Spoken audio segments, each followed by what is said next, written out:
Hello friend, সবাইকে কালী পুজো ও দীপাবলির শুভেচ্ছা ও অভিনন্দন। ছোটদের আমার প্রচুর ভালোবাসা, বড়দের আমার অনেক অনেক প্রণাম। আপনারা সবাই আমার বড়রা প্রণাম নেবেন আর ছোটরা প্রচুর ভালোবাসা নেবে এবং আমাকে খুব ভালোবাসা দেবে। আর সবাইকে বলি, আজকে তো মোমবাতি জ্বালায়, 14 শাকও খায়, আমার 14 শাক মোমবাতি সবই করছি, আগের দিনও জ্বেলেছি আর আজকে আবার মোমবাতি জ্বালছি। দেখো আমি কিছু মোমবাতি নিয়ে নিয়েছি এখানে জ্বালার জন্য।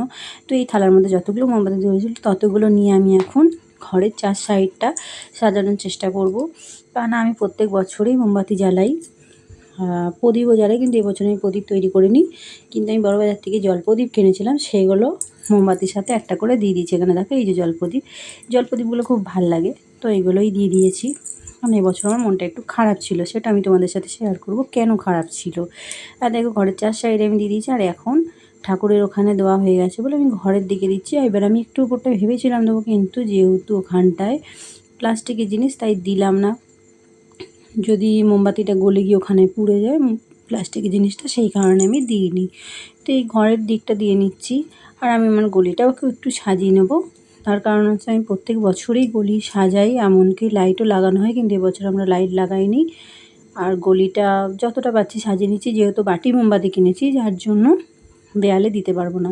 নাহলে প্রত্যেক বছর দেওয়ালে প্রচুরভাবে মোমবাতি দিয়ে সাজাই। আমার মোমবাতি সাজাতে, লাইট লাগাতে এগুলো খুব ভালো লাগে।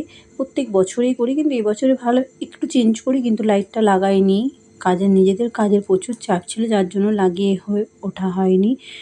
আর সৌর মোমবাতি কিনে এবার একটু বাটি মোমবাতি কিনবো বলে এইগুলো আমি অনলাইন থেকে সব অর্ডার করে নিয়েছিলাম, তাই জন্য দেওয়ালে লাগাতে পারিনি। ভেবেছিলাম পরের দিন করব, কিন্তু পরের দিন তো ভাইফোঁটা, যেহেতু একদিন পরে ভাইফোঁটার জন্য রেডি হয়ে সব গোছানো আছে সব কিছু। আমি আমার দুটো দাদাকে বিরাটিতে ফোঁটা দিতে যাই, যার জন্য বললাম যে না থাক, এইগুলোই করি বাকি। আর এখানে আমার অল্প করার যেহেতু নিয়েছিলাম, এখানে থালাটা শেষ হয়ে গেছে। আমি আবার কিছু মোমবাতি ঘর থেকে কয়েকটা নিয়ে এসে সাজিয়ে দেওয়ার চেষ্টা করব। আর ততক্ষণ দেখো আমি যতটা সাজিয়েছি এই রকম লাগছে, কিন্তু আমার ইচ্ছে ছিল আরও ভর্তি ভর্তি করে দেওয়ার, কিন্তু হয়ে ওঠেনি। আগের দিনও জ্বালিয়েছিলাম, আর যা বাকি অবশিষ্ট ছিল আজকে সবই জ্বালিয়ে দিচ্ছি। কারণ আজ না আর কবে জ্বালাবো, সেই কারণে যেহেতু থাকবো না দুদিন ধরে, ওটাও একটা বড় কথা। তো আমি কটা মোমবাতি, আরও 4-5টা মোমবাতি নিয়ে এসে যেখানে ফাঁকা ছিল ওগুলোতে একটু দিয়ে দেওয়ার চেষ্টা করছিলাম। অবশ্যই আমি আমাদের মন্দিরেও দুটো মোমবাতি দেবো, কারণ আমাদের মন্দিরে যেখানেই যার পুজো হোক, বিয়ে হোক, সবাই এখানে প্রণাম করতে আসে, প্লাস মোমবাতি দিয়েই পুজো দেওয়া হয়। প্রত্যেক দিন নিত্য পুজোও হয়, সব কিছু হয়। আর আমার ঘরের দিকটা দেখো ঠিক এই ধরনের লাগছে। এইখানে আমি যেদিকে আমার মোমবাতি নিভে গেছে, এখানে যে মোমবাতিগুলো জ্বালিয়েছিলাম সেখান থেকে আমি আমার মোমবাতিটা জ্বালিয়ে নিয়েছি, নিয়ে ঠাকুরের ওখানে দেবো বলে চলে যাচ্ছে। আর এই যে বললাম আমাদের মন্দির, এইটা হচ্ছে আমাদের মন্দির।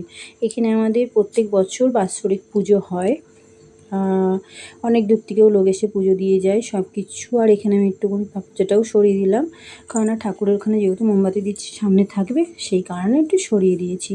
আর এই মোমবাতিটা আমি দু সাইডে দুটো মোমবাতি দিয়ে দিচ্ছি, কারণ ঠাকুরের ভেতরে আমার শাশুড়ি তার আগেই জ্বেলে দিয়েছে, পুজো দিয়ে দিয়েছিলো, তারপরে আমি মোমবাতি দিচ্ছিলাম। তো ওই কারণে আমি আর গেটটা খুলিনি, বাইরে থেকেই সাজিয়ে দিচ্ছি। আর এখানে আমাদের মন্দিরে তোমাদের পুজো হলে অবশ্যই তোমাদের ইনভাইট করার চেষ্টা করব।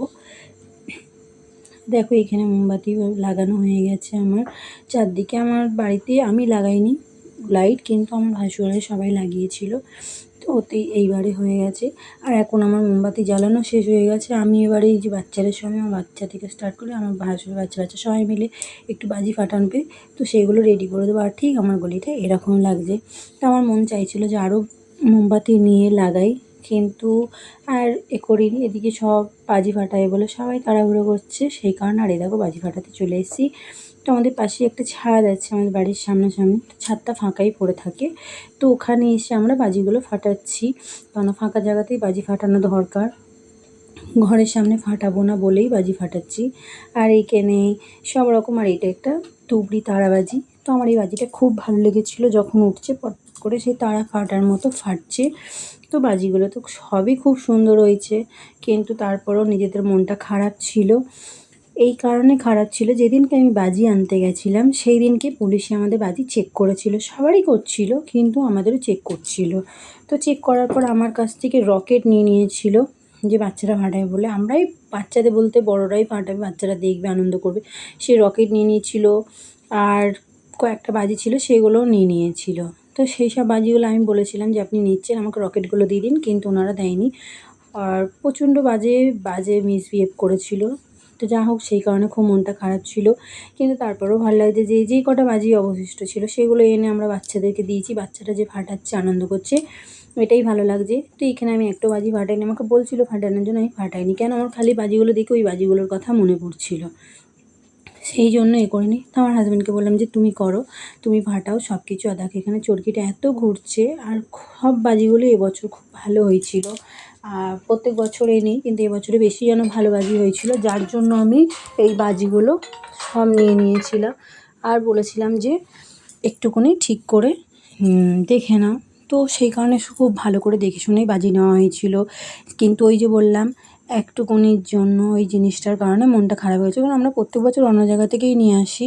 আর এইবারে সামনে থেকে এসেছি, সেই কারণে দেখো বাজি ফাটাতে ফাটাতে এদেরকে মাথায় দেখো কী ভূত চেপেছে, বাজি ঠেলে দিয়েছিল, সব পুড়ে যেত। ওই জন্য বললাম সরিয়ে দে বাজিগুলো। তো আবার সব সরিয়ে টরিয়ে ফাটানোর চেষ্টা করছে। তো বাচ্চারা খুব আনন্দ করছে দেখে কিছুটা হলেও নিজেদের মনটা একটু আমার ভালো হয়ে গেছিলো। আর এখানে তুবড়ি বাজি, যেগুলো ওই তুবড়ি তারাবাজিগুলো যে ফাটছিল না, এত ভালো লাগছিলো। আমরা এমনি তুবড়ি কিনিনি, এইসব তুবড়ি তারাবাজি ফাজি এগুলো নিয়ে আনন্দ করছিলাম। আর এখানে জেনারেটর, এই জেনারেটরটা খুবই চোখে লাগে, কিন্তু চোখে লাগলেও দেখতে এতটাই ভালো লাগে যে চোখে লাগলেও কিছু করার নেই। তো এইগুলো তো প্রত্যেক বছরই বাচ্চারা নেবে, ফাটাবে, তো সেই হিসাবে ফাটানোর জন্য এখানে বাচ্চারা নিয়ে নিয়েছে। আর খুব আনন্দও করছিল সবাই। তো ওদের আনন্দ দেখে ওই কথাগুলো আর মনে থাকবার ব্যাপার নেই, আর মনে নেই। যা হোক, নিয়ে নিয়েছে, কিছু করার নেই। পরের বছর আরও সাবধানে নিয়ে আসার চেষ্টা করব। আর দেখো বাজি ফাটাতেও আমি দেখছি একটা প্যারাশুট উড়ে যাচ্ছে, আর অন্ধকার আকাশে টিম লাইট খুবই সুন্দর লাগে মানুষের। তো সেই রকমই গাছের ফাঁক থেকে টিমটিমে লাইট মনে হচ্ছে কেউ উড়ে ভেসে চলে যাচ্ছে, এইরকম লাগছে। আর এখানে আমার একটা পিসি শাশুড়ি একটা প্যারাশুট নিয়ে চলে এসেছিলো, তো বলছে যে একটু ফাটিয়ে। তো প্যারাশুটটা লাগিয়ে সব জ্বালিয়ে তো বাচ্চা কাচ্চা ধরে রয়েছে, আর পিসি শাশুড়ি ধরে রয়েছে, আমার হাজব্যান্ডও ধরে রয়েছে, সবাই মিলে ধরে প্যারাশুটটা ফাটানোর চেষ্টা করছে। আর যতক্ষণ না প্যারাশুটটার মধ্যে বাষ্প তৈরি হবে ততক্ষণ তো প্যারাশুটটা উড়বে না, উড়িয়ে দিলেও নিচে পড়ে যাবে। আর এইখানে দেখো আমার এই ভাইটাকে, সে খালি ফুঁ দিচ্ছে, আমি বলছি পুড়ে যাবে, তারপরে ও আবার ধরলো। ও ধরে বলছে আমি একটু ধরি, তো একটুখানি ধরেছে। কিন্তু বাষ্প তৈরি হতেই প্যারাশুটগুলোতে অনেকটাই সময় লেগে যায়, না প্রচুর সময় লাগে এটা বাষ্প তৈরি হওয়ার জন্য। আর আমরা বাষ্প তৈরি হতে এখানটা দিয়ে দিয়েছি যাতে বাষ্পটা তৈরি হয়ে যায়, তারপরে আমরা এইটাকে ছাড়বো, কারণ তার আগে ছেড়ে দিলেই তো নিচে পড়ে যাবে। ওই জন্য বাষ্প তৈরি হতে দিয়ে দিয়েছি, যে বাষ্পটা তৈরি হোক, তারপরে ছাড়ছি। তো সেই সব করে এই দেখো আবার গিয়ে ফুঁ দিচ্ছি। এই পাগলাটা খালি ফুঁ দেবে, একে বলেছে ফুঁ দিবি না, যেহেতু কাগজের এটা ধরে যেতে পারে, সেই কারণে ভয় লাগে যে পুড়ে গেলে কি করে হবে। আর সবাইকে বলি অবশ্যই খুব সাবধানে বাজি ফাটাবে, না বাজি জিনিসটা খুব খারাপ। তো বাজি ফাটানো দরকার। এখানে আমার কাকি শাশুড়ি প্রসাদ নিয়ে চলে এসেছিলো, সবার গালে গালে দিয়ে দিচ্ছে। ওর ঘরে কালী পুজো হয়েছিল, সেই প্রসাদ সবাইকে দিয়ে দিচ্ছে, আর সবাই এখানে খেয়ে দিয়ে নিয়ে ক্লাব করছে। এখানে আমার ননদের পেছনে লাগা হচ্ছিলো যে তোর নাম লিখে ছেড়ে দেবো। হ্যাঁ, এই সামনে ওকে ইয়ার্কি মারা হচ্ছে।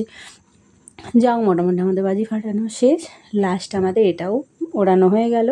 যদি তোমাদের ভিডিওটা ভালো লেগে থাকে অবশ্যই লাইক কমেন্ট শেয়ার করো। আর একটা জিনিস জানো তো, ছোটোবেলায় আমরা ভাবতাম যে এটা কী উড়ছে, এখন বুঝি এটা কী। তো সবাইকে গুড নাইট, কালী পুজোর অনেক শুভেচ্ছা, টাটা।